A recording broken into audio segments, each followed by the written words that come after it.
Hallelujah, glory to God. So ஒவ்வொருவருக்கும் happy independence day. So இந்த நாளிலும் மறுபடியும் ஆண்டவர் நம்மளை கூட சேர்த்துக்கிறார். தேவனுடைய பெரிதான கிருபை. ஆமென், ஹalleluya. பாருங்க, ஸோ 2019ல ஆண்டவருடைய பெரிதான கிருபையில் ரொம்ப பிரம்மாண்டமாக YMCல நமக்கு ஆண்டவர் இந்த வாலிபர் கூட்டத்தை நடத்தி கொடுத்தார். இது தேவனுடைய பெரிதான கிருபை. இம்மட்டும் நடத்தினவர் இனியும் தொடர்ந்து நம்மளை நடத்த வல்லவராயிருக்கிறார். ஸோ இந்த வருஷம் ஏன் நடக்கலன்றது உங்களுக்கே தெரியும். உலகம் முழுவதும் வைரஸ் நிமித்தமாக பாதிக்கப்பட்டதால் நம்மளால எந்த காரியம் செய்ய முடியல. ஆனால் ஒன்று, எல்லா ப்ரோக்ராமையும் தடை பண்ணாலும் தேவனுடைய வார்த்தை மற்றும் ஒரு காலம் ஒரு பொழுதும் தடை பண்ண முடியாது. ஏதோ ஒரு வகையில் கர்த்தர் உங்களை சந்திக்க அவர் ரெடி ஆயிருக்கிறார். ஆமென். இப்பொழுதும் தேவ செய்தியும் உங்களுக்காக காத்திருக்கிறது. ஆண்டவர் உங்களோடு இந்த வருடம் முகமுகமாய் பேச காத்திருக்கிறார். ஸோ அதற்கு முன்பதாக லாஸ்ட் இயர் நடந்த ஒரு ப்ரோக்ராமை குறித்தும் அதனுடைய சில வீடியோஸையும் உங்களுக்காக நாங்கள் ரெடி பண்ணி வச்சிருக்கோம். So dance and mime and சாட்சிகள் எல்லாம் பார்த்துட்டு வாங்க. அதை பார்த்துட்டு வாங்க. கர்த்தர் நிச்சயமாய் ஆசீர்வாதமாய் உங்களுக்கு அதை அமைத்து கொடுப்பார் என்று விசுவாசிக்கிறேன். அதை முடிச்சுட்டு வந்ததும் இந்த வருடம் தேவ செய்தி உங்களுக்காக காத்திருக்கிறது. தேவன் உங்களோடு முகமுகமாய் பேசி உங்களை ஆசீர்வதிப்பாராக. ஆமென்.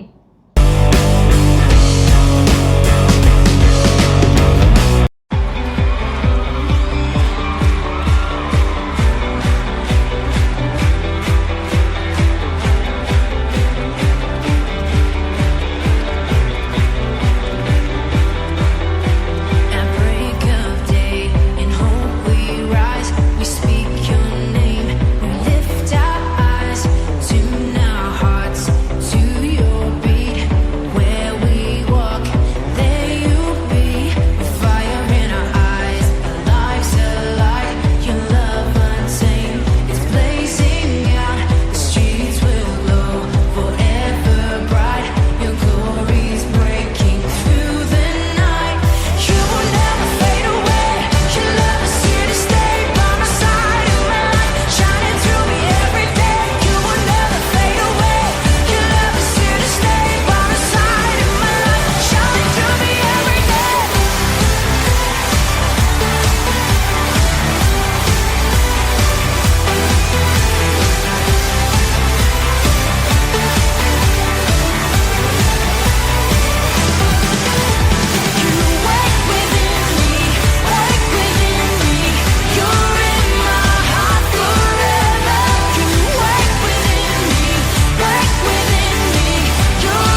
எல்லார் மத்தியிலையும் சாட்சியாக இருந்து என் தேவனுக்கு கொடான கூடி நன்றி. எனக்கு ஏஸ்பாவை சின்ன வயசுலேருந்தே பிடிக்கும். 9th டிஎல்சி ஸ்கூல் தான் நான். ஸோ எஃப்சிஎம்எஸ் தான் வந்து ஏஸ்பா பற்றி ப்ரே பண்ணுறது, பைபிள் வசனம் அதெல்லாம் சொல்லி கொடுத்துருந்தாங்க. ஸோ அப்படியே ஏஸ்பா கிட்ட ப்ரே பண்ணிட்டே இருக்கும்போது 10th பப்ளிக் எக்ஸாம் வந்துருச்சு. பப்ளிக் எக்ஸாமுக்கு நான் ப்ரே பண்ணியிருந்தேன், ஏசப்பா நான் நிறைய மார்க் எடுக்கணும், நான் சாட்சி சொல்லணுன்ட்டு. ஸோ அதே போல பப்ளிக் எக்ஸாம் லாஸ்ட்டில் 444 மார்க் எடுக்கிறதுக்கு ஆண்டவர் கிருபை கொடுத்துருந்தாரு. அது முடிச்சுட்டு 11th 12th ஜாயின் பண்ணும்போது நல்ல மார்க்குன்றதுனால ஃபஸ்ட் குரூப் ஜாயின் பண்ண சொல்லிட்டாங்க. நான் ஃபஸ்ட் குரூப் படிச்சுட்டே இருக்கும்போது எனக்கு ஸ்டடீஸ் கொஞ்சம் பயமாகிடுச்சு. போர்ஷன்ஸ் நிறைய இருந்ததுனால ப்ரே பண்ண ஏசப்பா என்னால் முடியலன்ட்டு எங்கள் வீட்டில் அடம் முடிச்சுட்டு இருந்தேன். என்னால் ஸ்கூல் போக முடியல, வேண்டாம் அப்படின்ட்டு எங்கள் வீட்டில் உடனே ஸ்கூல் மாற்றி விட்டுட்டாங்க. ஸோ ஸ்கூல் மாற்றிட்டு அதுக்கப்புறம் ஜீசஸ் கொஞ்சம் டச் விட்டு போச்சு. அதுக்கப்புறம் ஃபைனலாக ப்ரே பண்ணிட்டு அப்படியே ப்ரேயரும் விட்டுட்டு லாஸ்ட்டு 12th ஃபைனல் தான் வந்தது. ஃபைனல் எக்ஸாம் வந்தப்போ மாடல் எக்ஸாம் வந்துச்சு. மாடல் எக்ஸாமில் 1100 தாண்டறதுக்கு ஆண்டவர் கிருபை கொடுத்தாரு. நான் அப்படியே ப்ரே பண்ணிட்டே படிச்சுட்டே இருக்கும்போது ரிவிஷன் முடிச்சு எக்ஸாம் ஹாலிடே விட்டுருந்தாங்க. ஸோ லீவுக்கு நான் படிச்சுட்டே இருந்தேன். நான் படிக்கிற எதுவுமே மைண்டில் நிற்கவே இல்லை. நான் ப்ரே பண்ணாலும் எதுவுமே நிற்கவே இல்லை. ஏசப்பா எனக்கு பயமாக இருக்குது, என்னை நீங்கள் வெட்கப்படுத்தக்கூடாது. நான் 11th வரைக்கும் இவ்வளோ மார்க் எடுத்துட்டேன், 12th மாடல் எக்ஸாமில் 1100 தாண்டிட்டேன், எனக்கு ஃபைனலில் நீங்கள் வெட்கப்படுத்தக்கூடாதுன்னு சொல்லிட்டு ப்ரே பண்ணிட்டு போனேன். முன்ன நாள் படித்த வரைக்கும் எதுவுமே ஞாபகம் இல்லை. பட் இருந்தாலும் ரிவிஷனில் படித்ததை வச்சு மட்டும்தான் இருந்தேன். 1115 மார்க் எடுக்க ஆண்டவர் கிருபை கொடுத்தாரு. இது முழுக்க ஆண்டவர் மட்டும்தான் செஞ்சார். ஸோ அதுக்கப்புறம் எனக்கு ஏஸ்பா ரொம்ப பிடிக்க ஆரம்பிச்சிச்சு. அந்த 1115 மார்க் எடுக்கும்போது நான் ஸ்கூல் 3rd எடுக்கும் ஆண்டவர் கிருபை கொடுத்துருந்தாரு. என்னோட ஃபோட்டோஸ் வந்து நியூஸ் பேப்பர்லாம் வந்தது. இதுவுமே ஆண்டவர் தான் முழுக்கமாக செஞ்சார். அது முடிச்சுட்டு அப்படியே காலேஜ் ஜாயின் பண்ணும்போது காலேஜ் நான் தமிழ் மீடியம் ஸ்டூடெண்ட்ஸ் 12th வரைக்கும். ஸோ ஃபஸ்ட் இயர் ஜாயின் பண்ணும்போது நான் திருப்பியும் ப்ரே பண்ணேன், ஏசப்பா நான் ஃபஸ்ட் செமஸ்டர் தாண்டிட்டேன்னா நான் காலேஜ் கண்டினியூ பண்ணுறேன், இல்லைனா வேண்டாம் என்னால் முடியாது அப்படின்னு சொல்லிட்டு ப்ரே பண்ணிட்டு தான் போனேன். ஃபஸ்ட் இயர்லேயே 60% மேலே எடுக்க ஆண்டவர் கிருபை கொடுத்தாரு. So first year second year அப்படியே போயிட்டே இருந்துச்சு. அதுக்கப்புறம் எனக்கு ஏஸ்பா ரொம்ப பிடிக்க ஆரம்பிச்சிச்சு. ஸோ ஏஸ்பாட்ட கேட்ட, ஏசப்பா எனக்கு ப்ரேயர் போகணும், சர்ச் போகணும், போய் உங்களை பற்றி எல்லாருக்கிட்டையும் சொல்லணும், ஸ்கிட்டு மைண்டிலெல்லாம் ஜாயின் பண்ணணும், எனக்கு ஆசையாக இருக்குது, உங்கள் வேலை செய்யணும்னு ஆசையாக இருக்குது அப்படின்னு சொல்லி ப்ரே பண்ணேன். ஏன்னா அதுக்கேற்ற ப்ரேயர் ஹால் எனக்கு கிடைக்கவே இல்லை, எந்த சர்ச்சுக்கு போகணுன்னு தெரியல. ஸோ அப்படியே லைஃப் போயிட்டே இருந்துச்சு. லாஸ்ட்டாக 3rd இயர் ஃபைனல் இயர் வந்த பிறகு எக்ஸாம்னாலே எனக்கு பயம் வந்துட்டு, திருப்பி ஃபைனல் இயர் எக்ஸாம் வரும்போது எனக்கு பயம் வந்துடுச்சு. மாடல் எக்ஸாம் இருக்கும், திரும்பி எப்போ நல்லா பண்ணேன். லாஸ்ட் செமஸ்டர் வரும்போது ரொம்ப நடுக்கமாயிடுச்சு. எங்கள் வீட்டில் நான் ஷிவரிங் பயப்படுறதை பார்த்து ஹாஸ்பிட்டல் போகலான்னு சொல்லிட்டு டேப்லெட்லாம் எடுக்க சொல்லிட்டாங்க. ரொம்ப ஸ்ட்ரெஸ் ஆயிடுச்சு. கண்ணாடி பார்த்து நானே திட்டிக்க ஆரம்பிச்சிட்டேன், என்னால் மார்க் எடுக்க முடியல, ஏசப்பா நான் டிகிரி வாங்கலைன்னா எனக்கு அசிங்கமாயிடும், நான் செகண்ட் செமஸ்டர் வரைக்கும் நல்லா பண்ணிருந்தேன், என்னால் முடியல, நீங்கள் எப்படியாச்சும் எனக்கு ஹெல்ப் பண்ணுங்க அப்படின்னு சொல்லிட்டு என்னோட சிஸ்டர் தான் வந்து பிரியா சிஸ்டர் மூலமா ஷேரல் மினிஸ்ட்ரிஸ் கூப்பிட்டு வந்திருந்தாங்க. ஸோ அங்கே வந்து பிரியா சிஸ்டர் தான் நிறைய ஹெல்ப் பண்ணாங்க, எப்படி ப்ரே பண்ணணும், உனக்கு ஆண்டவர் இருக்காரு, ஆண்டவர் செய்வார் அப்படின்னு சொல்லிட்டு. ஸோ அதுக்கப்புறம் பிரியா சிஸ்டர் டீச்சிங்லேயே அவங்க நிறைய ஹெல்ப் பண்ணேன். அப்படியே தான் எக்ஸாம் போய் எழுத ஆரம்பித்தேன். ஸோ எக்ஸாம் எழுதி முடிச்சு ஃபைனல் எக்ஸாம் நான் எதிர்பார்க்கவே இல்லை. எனக்கு ஃபஸ்ட் கிளாஸ் டிஸ்டிங்ஷனில் 85% மேலே மார்க் எடுக்கிறதுக்கு ஆண்டவர் கிருபை கொடுத்தாரு. ஸோ இதுவுமே எனக்கு ஆண்டவர் தான் செஞ்சார். ஸோ அதை முடிச்சுட்டு அதுக்கப்புறம் நல்லா ப்ரேயரில் வளர ஆரம்பித்தேன். ஆண்டவர் கிருபையில் எனக்கு ஒரு நல்ல ஜாப் கிடச்சிது. ஃபாஸ்டிங் வச்சு ப்ரே பண்ணி டேப்லெட்ஸ் எல்லாத்தையுமே தூக்கி போட்டேன், நான் திருப்பி ஹாஸ்பிட்டல் போகக்கூடாது அப்படின்னு சொல்லிட்டு. ஸோ அது முடிச்சுட்டு அப்படியே லைஃப் ரன் ஆகிட்டே இருக்கும்போது நான் ஃபுல்லாக பக்கா ஹிந்து ஃபேமிலி. ஸோ எனக்கு ஆண்டவர் பிள்ளையாக திருமணம் பண்ணிக்கணும் அப்படின்னு சொல்லிட்டு ரொம்ப ஆசை. நான் கேட்டிருந்தேன், ஏசப்பா எனக்கு ஒரு ஆண்டவர் பிள்ளையாக வேணும், கிறிஸ்டின் அலைன்ஸ் தான் வேணும் அப்படின்னு சொல்லிட்டு. எங்கள் வீட்டில் வந்து அதை அக்செப்ட் பண்ணிக்கவே இல்லை. நான் அக்கா கிட்ட ப்ரே பண்ணியிருந்தேன். அக்கா வந்து இல்லை உனக்கு ஆண்டவர் செய்வாரோ, கிறிஸ்டின் அலைன்ஸ் வரும் அப்படின்னு சொல்லி தீர்க்கதரிசனமாக சொன்னாங்க.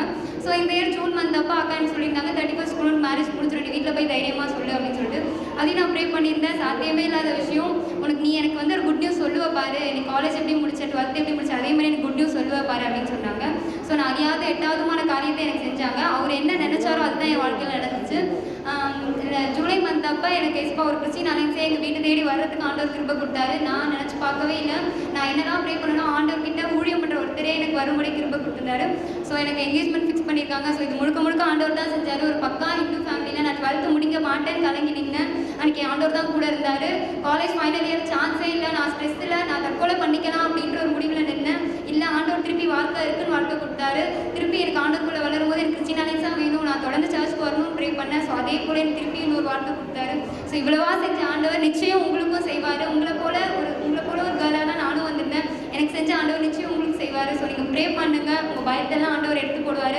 எஸ்ஆர்எம்க்கு ரெகுலராக வாங்க, ஆண்டவர் நிச்சயம் ஆசீர்வதிப்பார். Price the Lord. கர்த்தருடைய பரிசுத்த நாமத்துக்கு ஸ்தோத்திரம். நான் இந்த சர்ச்சு தெரியறதுக்கு முன்னாடி எப்படி தெரியும் அப்படின்னு பார்த்தீங்கன்னா, என் ஃப்ரெண்டு மூலயமா தான் எனக்கு இந்த சர்ச் தெரிய வந்தது. யாருமே எனக்கு சப்போர்ட்டிவாக இல்லை.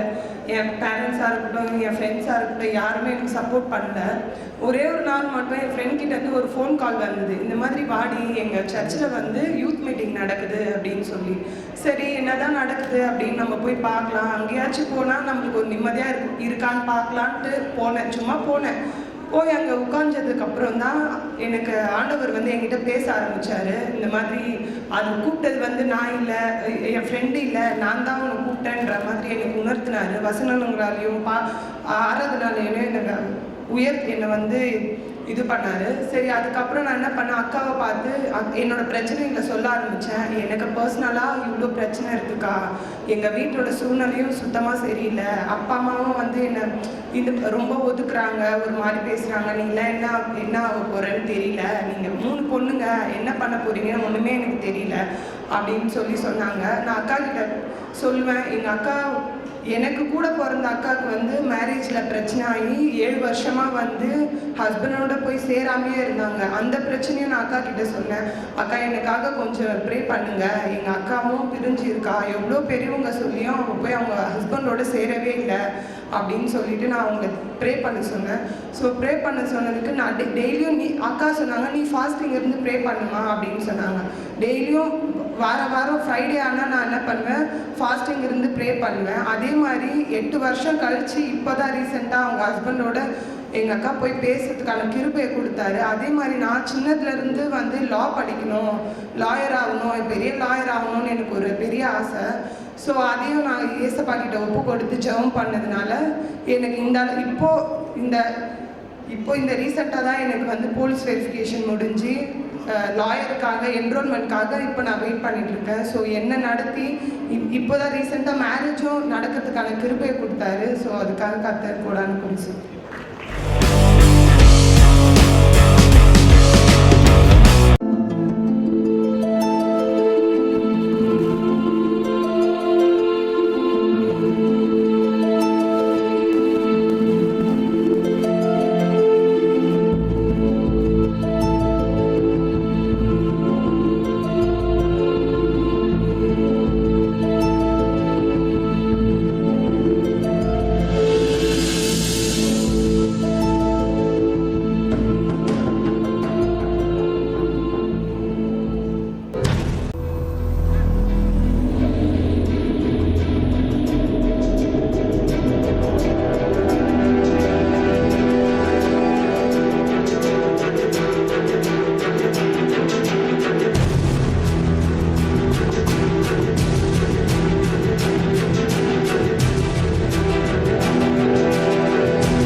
ஓகே, ஸோ இந்த நாளிலும் நீங்கள் ப்ரோக்ராமை பார்த்துருப்பீங்க, நல்லா என்ஜாய் பண்ணியிருப்பீங்க, கர்த்தருக்குள்ள விசுவாசிக்கிறேன். ஓகே, இந்த இயர் காட் உங்களோடு கூட பேசுகிற வேத வசனத்துக்கு நேராக நம்முடைய கவனத்தை திருப்போம். ஓகேவா? ஏசாயா 60ஆம் அதிகாரம் 1-2 வசனங்களை நான் வாசிக்கிறேன். எழும்பி பிரகாசி, உன் ஒளி வந்தது, கர்த்தருடைய மகிமை உன்மேல் உதித்தது. இதோ இருள் பூமியையும் காரிருள் ஜனங்களையும் மூடும், ஆனாலும் உன்மேல் கர்த்தர் உதிப்பார், அவருடைய மகிமை உன்மேல் காணப்படும். ஆமென், ஹல்லேலூயா. அன்பு பிள்ளைகளே, இந்த நாளில் காட் உன்னோடு கூட பேசுகிற வார்த்தை நல்ல கவனமாக கேளுங்க. எழும்பி பிரகாசி என்று ஒரு அருமையான வார்த்தை கர்த்தர் கொடுத்திருக்கிறார். ஹல்லேலூயா. ஏன் ஆண்டவர் இந்த வார்த்தையை கொடுத்தார் என்றால், நான் ஜெபத்தில் நான் இதற்காக நான் அதிகமாக ஜெபித்து கொண்டிருந்தேன். இந்த ஆகஸ்ட் 15க்கு பிள்ளைகளோடு கூட நான் பேசணும்ட்டு. இந்த நாட்களில் என்ன சம்பவம் நடந்திருக்குன்னா, நம்ம தேசம் முழுவதும் உலகம் முழுவதும் என்ன நடந்திருக்கு அப்படின்னா, வைரஸ் நிமித்தமாக ஒரு பெரிய இருள் நம்மளுடைய தேசத்தை மூடி இருக்கு. ஸோ பாவம் என்ற இருள் மூடி இருக்கு. ஸோ இந்த 2020 முழுக்க முழுக்க என்னவா இருக்குன்னா, நாம நினைக்காத விஷயம் எல்லாம் நடந்திருக்கு. ஸ்பெஷலி அந்த இடத்துல உட்காந்து கேட்டுட்டு இருக்கிறீங்களே, நீங்கள் கொஞ்சம் கூட நினைச்சு பார்த்திருக்காத ஒரு சில விஷயங்கள் நடந்திருக்கு. அப்போ இருள் சூழ்ந்ததான இந்த நாட்களில் காட் உங்களோடு கூட பேசுற வார்த்தை என்ன தெரியுமா? உங்க ஹோப்பை விட்டுறாதீங்க, காட் உங்களோடு கூட தான் இருக்கிறார். அவர் சொல்லுகிறார் பாருங்க, கர்த்தர் உன்மேல் உதிப்பார். இருள் பூமியை மூடி இருந்தாலும் கர்த்தர் உன்மேல் உதிப்பார். ஹல்லேலூயா. இந்த உலகத்துல இருள் சூழ்ந்திருந்து எல்லா இடங்களிலும் மரணங்கள் வந்தாலும், எல்லா இடங்களிலும் பாவங்கள் பாவித்திருந்தாலும், உங்களிடத்துல கர்த்தர் இருக்கிறார், உங்களிடத்துல கர்த்தர் உதித்திருக்கிறார். ஹல்லேலூயா. ஒரு சின்ன விஷயத்தை மாத்திரம் நான் உங்ககிட்ட சொல்லிட்டு நான் உங்களுக்காக ப்ரே பண்றேன் பாருங்க. எழும்பி பிரகாசி. எழும்பு அப்படின்ற வார்த்தை ஏன் இந்த இடத்துல காட் சொல்றாருன்னா, சில விதமான சோர்வுனால நம்ம அப்படியே உட்கார்ந்துட்டோம். ஐயோ போங்க ஆண்டவரே, நான் நினைக்காதெல்லாம் நடக்குது, நான் நினைச்சே பார்க்கல இந்த மாதிரி நடக்கும்னுட்டு, எனக்கு எதுவுமே பிடிக்கல, நான் ப்ரே பண்றது நடக்கல, ஏன் இப்படி நடக்குது, ஏன் எனக்கு மட்டும் தான் இப்படி நடக்குது அப்படின்னு சில விதமான வேலைகளை திருப்தி அடைஞ்சு உட்காந்துட்டீங்க, சில வேலையில சோர்வடைஞ்சு உட்காந்துட்டீங்க.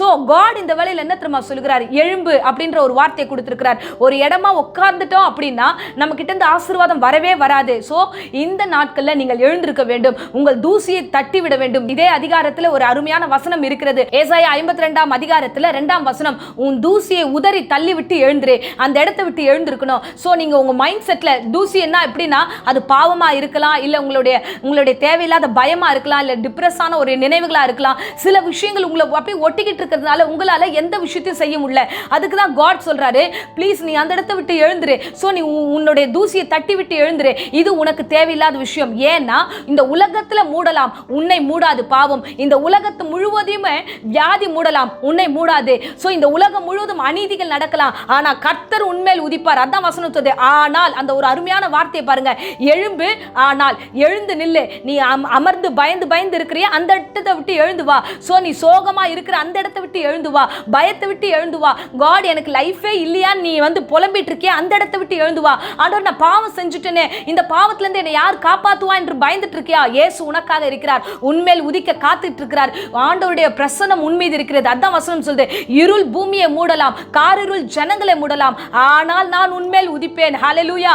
இஸ்ரவேலே, நான் உன்னை கைவிட மாட்டேன். ஆமென். நீ என்னால் மறக்கப்படுவதில்லை, தாயின் கர்ப்பத்தில் உருவாகும் முன்பதே உன்னை பெயர் சொல்லி அழைத்தேன். அருமையான வாலிப பிள்ளைகளே, இந்த பிரசங்கத்தை கேட்க வந்திருக்கிற அருமையான சகோதர சகோதரிகளே, உங்களை பார்த்து தான் கர்த்தர் சொல்லுகிறார், எழும்புமா, நீ அமர்ந்திருக்கிற இடத்தை விட்டு எழுந்துரு. உனக்காக பெரிய திறந்த வாசல் காத்திருக்கிறது, உன்னை ஆசீர்வதிக்க கர்த்தர் காத்திருக்கிறார். ஹல்லேலூயா. இந்த 2020 உலகம் முழுவதும் இருள் தான், ஆனா உனக்கு வெளிச்சமா இருக்கு. கர்த்தர் உனக்கு வெளிச்சமா இருக்கிறார். ஆமென். வெளிச்சத்துல ஒரு மெழுகுவர்த்தி எடுத்து வந்து வச்சா அது பிரயோஜனப்படாது.